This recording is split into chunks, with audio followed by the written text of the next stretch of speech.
Let's go into week 6 of our differential equations course. For this week, we'll have the second timed assignment. It's going to work in a very similar way as last time. It's going to be available from Friday noon to Friday midnight, Rutgers time. And it's going to cover the topics of week 5 and week 6. So last week and this week.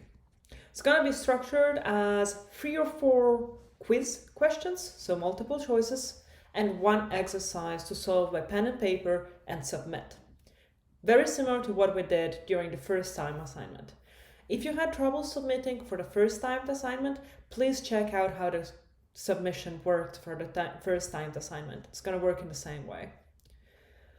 Then there will be the usual deadlines. So this week there are going to be videos, weekly quizzes, reading of chapter 3.4, 5.2, and 5.4 that we're going to be covering, and exercises on the same chapters. I also have been putting online the lab number 3 that is due at the end of week 7. So you have 2 weeks to work on lab number 3.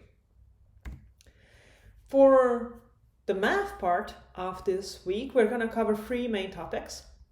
We're going to look into how to solve second order linear ODEs when the roots of the characteristic equations are repeated.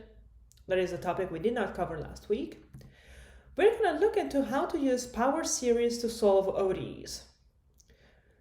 So we're going to take the step of trying to fit the power series inside an ODE and see if that is possible to solve things.